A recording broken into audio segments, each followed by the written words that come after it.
Assalamualaikum warahmatullahi wabarakatuh. Kembali lagi dengan saya, dengan Mr. Ikhwan. Saya guru PJOK di kelas 2 ini. Setelah di pertemuan pertama kita belajar tentang gerak dasar, masih ingatkah kalian tentang gerak dasar? Ada berapa macam? Ya, gerak dasar ada 3. Yang pertama gerak lokomotor, kemudian yang kedua gerak non lokomotor, dan yang ketiga adalah gerak manipulatif. Kemudian di pertemuan yang kedua ini nanti kita akan belajar tentang macam-macam berlari. Adakah yang sudah tahu ada berapa macam lari? Oke, kalau belum tahu, lari itu ada 3. Yang pertama lari langkah pendek, kemudian yang kedua lari langkah panjang, kemudian yang ketiga adalah lari melewati rintangan. Sebelum kita mulai materi pelajaran di pertemuan kedua ini, nanti yang pertama silahkan kalian awali dengan gerakan pemanasan. Kemudian yang kedua nanti silahkan siapkan area untuk berlari. Untuk langkah pendek nanti kalian silahkan membuat dari titik A dan titik B itu jaraknya sekitar 10-15 meter. Kemudian untuk lari langkah panjang nanti kalian silahkan membuat area antara 15-20 meter. Kemudian untuk lari melewati rintangan, nanti kalau di rumah kalian belum mempunyai alat peraga, nanti kalian bisa mencari botol aqua atau kayu yang bisa kalian dirikan, kemudian kalian lompati. Di sini nanti Bapak akan mempraktekkan 3 macam gerak lari. Oke, di pertemuan kemarin kita telah belajar tentang gerak dasar.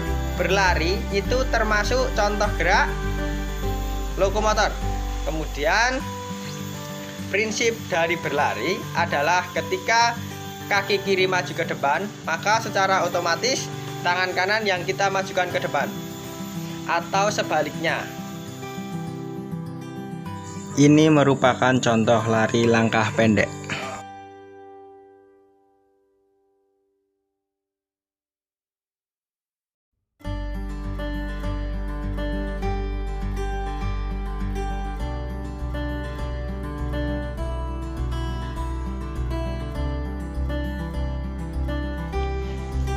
Kemudian yang kedua, lari langkah panjang. Bedanya dengan lari langkah pendek, ini nanti langkah kita yang kita ambil, kita lebih panjang langkahnya. Jadi kita sedikit melangkah ke depan.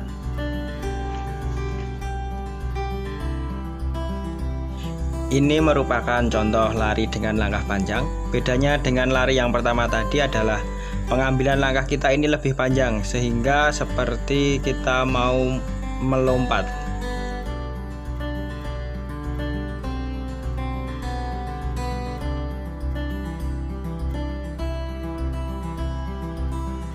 Kemudian yang ketiga, lari melewati rintangan. Lari melewati rintangan ini kita lakukan hampir sama, tapi kita nanti ada suatu hambatan, yaitu kita harus melangkah lebih tinggi ketika kita berada di depan rintangan itu tanpa mengubah gerak kaki. Atau biasanya ketika kita melangkah dari kaki kiri kemudian mau sampai ke rintangan tersebut, kita rubah tumpuan kita.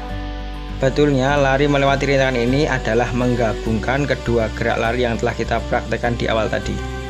Coba perhatikan gerakan lambatnya. Ini kita awali dengan lari langkah pendek. Kemudian ketika mau sampai ke rintangan, kita dengan lari langkah panjang. Kemudian kembali lagi dengan langkah panjang tanpa mengubah bentuk lari kita. Kemudian diakhiri dengan lari langkah pendek. Demikian materi pada pertemuan kedua ini. Untuk penugasan nanti silahkan kalian buat video seperti yang telah Bapak contohkan tadi. Kemudian kalian kirimkan melalui WhatsApp pribadi Pak Guru nanti. Demikian pertemuan kedua pada pagi hari ini. Kurang dan lebihnya mohon maaf. Assalamualaikum warahmatullahi wabarakatuh.